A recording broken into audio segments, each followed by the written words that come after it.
Good morning! Parang ayoko nang matapos itong simbang gabi. Sanay na akong gumising na maaga. Kayo? Sanay na rin? Alam niyo po ba na yung Misa de Gallo, kumbaga sabi, Misa bago tumilaok ang tandang, yan ang Misa de Gallo, ay ginagawa kapag madilim pa. Dahil meron siyang ibig sabihin. At yun yung ating narinig at pagnilayan ngayong umaga. Meron niyang dahilan kung bakit nagmimisa tayo ng madilim pa. Pumupunta kayo dito sa siyam na umaga. Sino dito nakatapos ng 9 mornings? Pakitaas ng kamay. Wow! Palakpakan naman natin sila.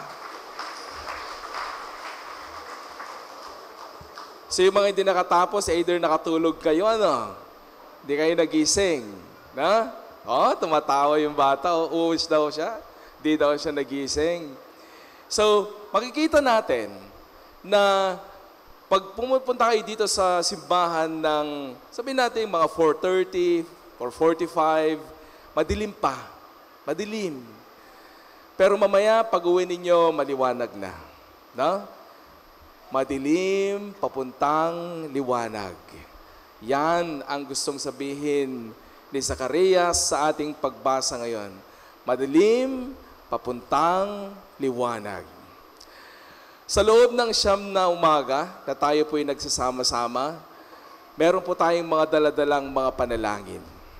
At ang panalangin na yon, na nasa ating puso, nasa ating isipan, ay panalangin, pero tayo maasa ito ng katuparan. So panalangin hanggang sa katuparan. No? Dala-dala natin yan habang tayo nagsisimba. At pagpunta natin dito, paggising ng maaga, meron niyang kaakibat na tinatawag na sakripisyo. Sakripisyo. Ito ay gusto ng Diyos, na tayo ay nagsasakripisyo. Ano ibig sabihin ng sakripisyo? Hindi yung parang pinipilit ka para gumawa ng bagay na hindi mo gusto. Ang sakripisyo ay paggawa ng bagay na gustong-gusto mo, pero alam mong mahirap. No? Alam mong mahirap. Mahirap gumising. No? Napakahirap gisingin, lalo na yung mga gusto mong magsimba. Pero gustong-gusto mong pumunta, kaya ikaw ay nagsasakripisyo. Ang sabi ng Panginoon, sabi niya, ayoko ng mga alay na inyong sinusunog para sa akin. Sabi niya, ang gusto ko is a contrite heart.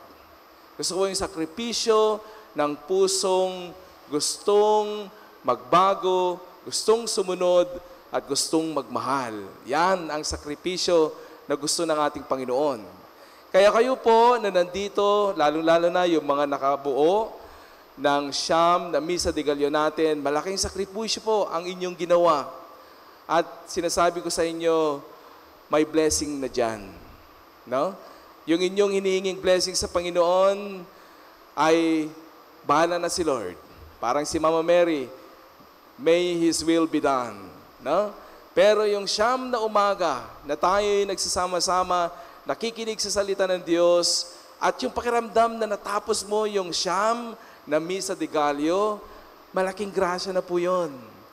Malaking grasya na yun.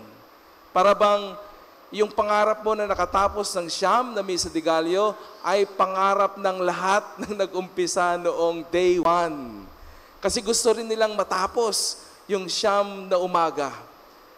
Kaya nga sinabi, bakit nila gustong matapos yung siyam na umaga? Well, parang yung way nila to say, Jesus, I love you. No?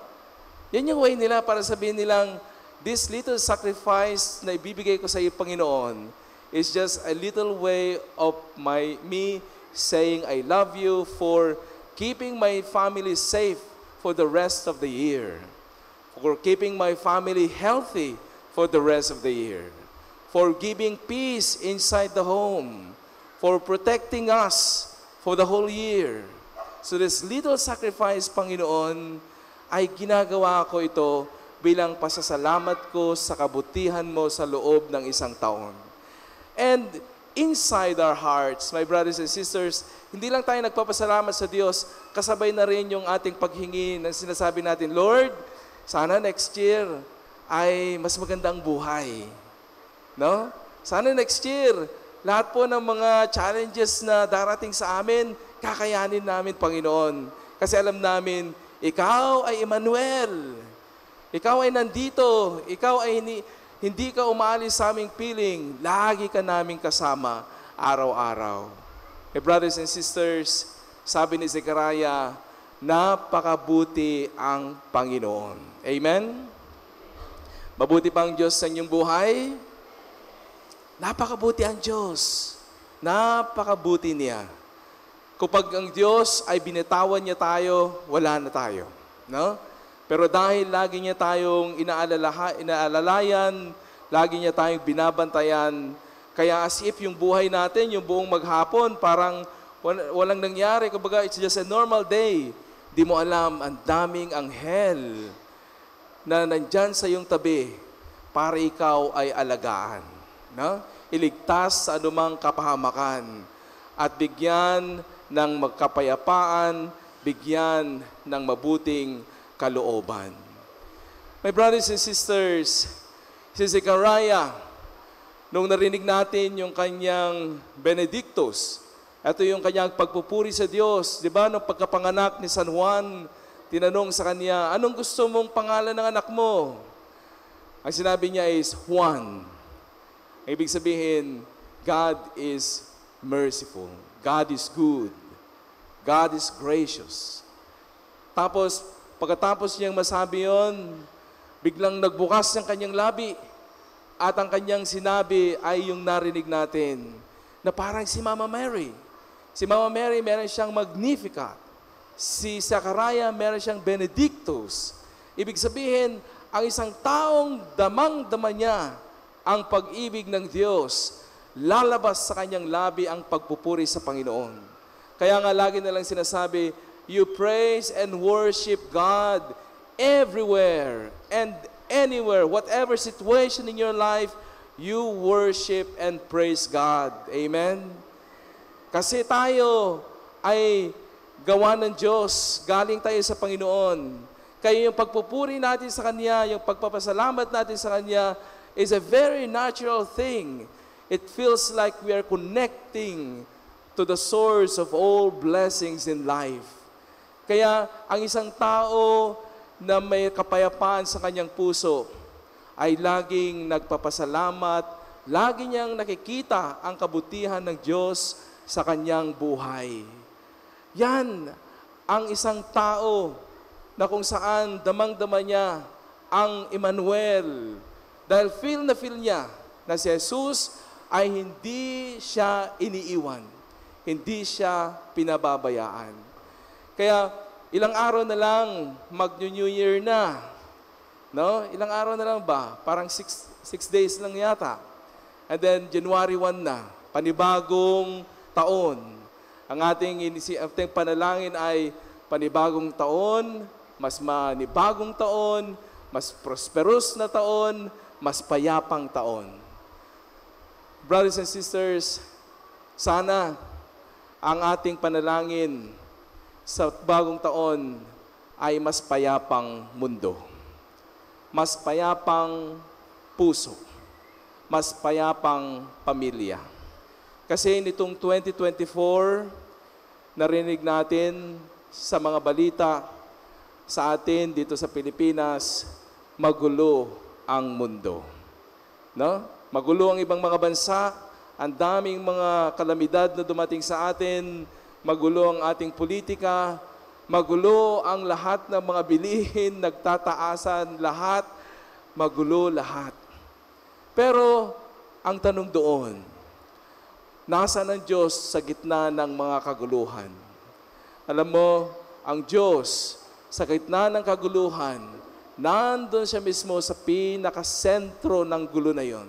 Ibig sabihin, siya yung nagdadala ng pag-asa, siyang nagdadala ng pakiramdam na kayang-kaya natin ito. Siya yung nagdadala sa atin ng inspirasyon na araw-araw ihakbang natin ang ating paa papalapit sa Kanya. Nandoon siya sa gitna ng mga kaguluhan. Hindi siya nandoon lang sa langit. Parang tinitingnan niya ang mundo. Na nakikita, magulo ang Syria. Magulo ang Israel. Magulo ang Gaza. No. God is in that place. God is in that place. Paano natin masasabing nandun ang Diyos? Kapag merong pagtulong sa kapwa, God is present. Kapag merong pagpapatawad ng kasalanan, God is present. Kapag merong pangarap ng kapayapaan at pagkakaisa, God is present. Kapag merong paghahangad ng kabutihan, God is present. Because God is always in the presence of good. Kapag merong kabutihan, nandoon ang Diyos. Kaya lahat po tayo, ngayong Pasko, we are dreaming for the best. The best family, the best food, the best clothes, the best happiness, because we were created very good. No? We were created very good. Yan ang pangarap ng lahat sa panahon ng Pasko. Gusto natin lahat ay napakaganda. Kasi sa isipan natin, sa ating espiritu, nung ginawa tayo ng Diyos, ang sabi niya, eto ang aking anak na aking kinalulugdan. And because God is good, we're also dreaming of a very good life. And God wants to give us that very good life if we follow the ways of the Lord. Kaya nga po, itong ating Advent wreath, nandyan yung kandila ng kapayapaan, nandyan yung kandila ng pag-asa, nandyan yung kandila ng pag-ibig, nandyan yung kandila. Lahat yan, yan ang gusto ng Diyos na ating sundin. At once na yan po yung ating nasundan, tayo po ay mula sa kadiliman, papunta po tayo sa liwanag. Dahil tayo ay anak ng liwanag. Ayaw natin ng kadiliman. Kaya sa ngayong panahon ng Pasko, ating hilingin sa Diyos, Lord, alisin mo na yung dilim sa aking isipan. Alisin mo yung dilim sa aking kalooban, sapagkat ayoko ang kadiliman. At mangyayari lang yan, my brothers and sisters, kung tayo ay hihingi ng tulong ng may kapal. Amen? So sana, itong siyam na novena natin, siyam na araw ng ating pagnonovena, ay mapuspos kayo ng grasya. No? Katulad ni Mother Mary, sabi ng anghel, ikaw ay pinuspos ng Diyos ng grasya. Sana maramdaman ninyo ngayong Pasko. Umayang gabi ay, sabi natin, is the time of the family. Sana ay kahit hindi magarbo ang ating pagsasaluhan, kahit na hindi tayo kumpleto sa ating pamilya, kahit na merong karamdaman sa pamilya, let's try to find Jesus in the midst of our reality. Nandun pa rin ang Panginoon.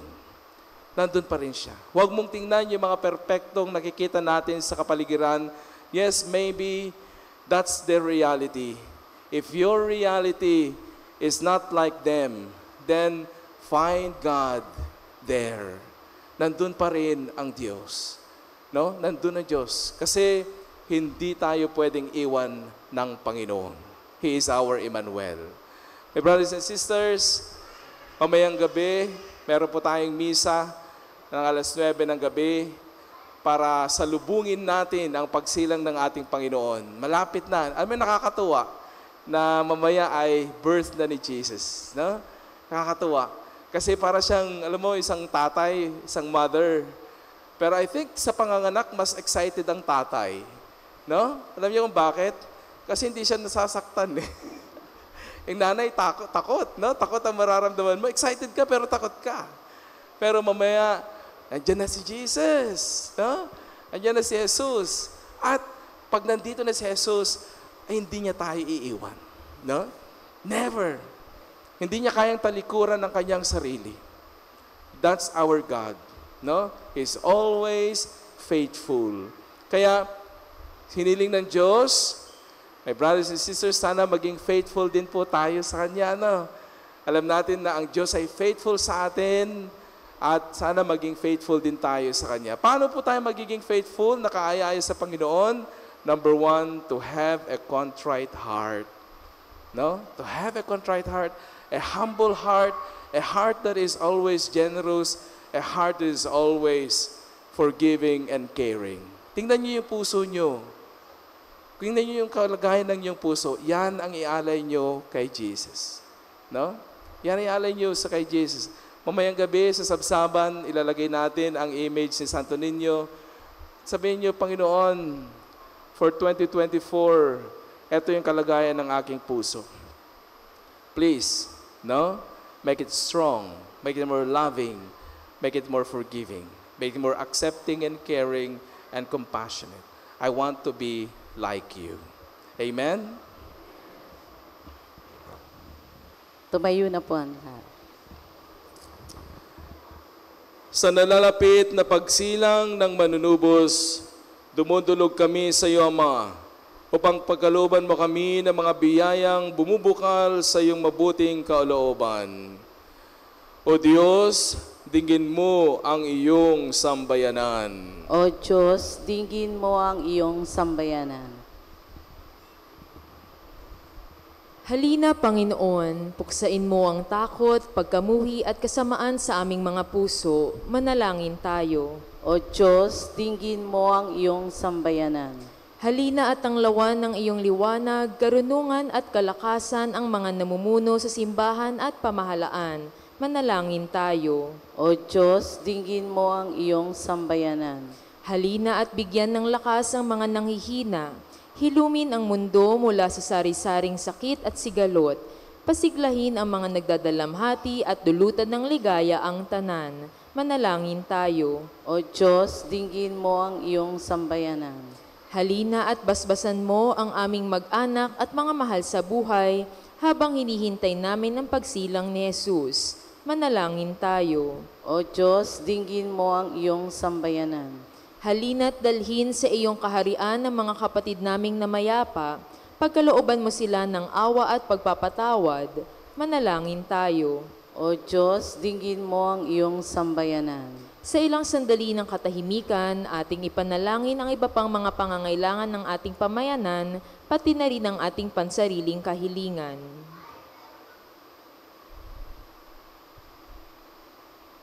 Manalangin tayo. O Diyos, dinggin mo ang iyong sambayanan. Panalangin kay San Benito. San Benito, ipanalangin mo ang aming parokya na tulad mo. Kami ay mapuspos ng pananampalataya at pagtitiwala sa pag-ibig ng Diyos para sa lahat ng tao. Tulungan mo kami na maging mapagpakumbaba at tanggapin ang biyayang handog ng Panginoon sa amin at may ibahagi ito sa aming komunidad, sa mga nangangailangan at sa mga humihingi ng aming tulong. Dakilang San Benito, ipagtanggol mo kami sa mga pagsubok at paghihirap sa buhay at manalangin na kami ay lumago sa habag at awa. Tulungan mo kaming tapat sa paglilingkod naming sa simbahan sa abot ng aming makakaya at mataimtim kaming dumudulog sa iyong panalangin para sa kahilingan ng mga dumalo sa misa na ito. San Benito, aming patron at tagapagtanggol, Ipanalangin mo kami.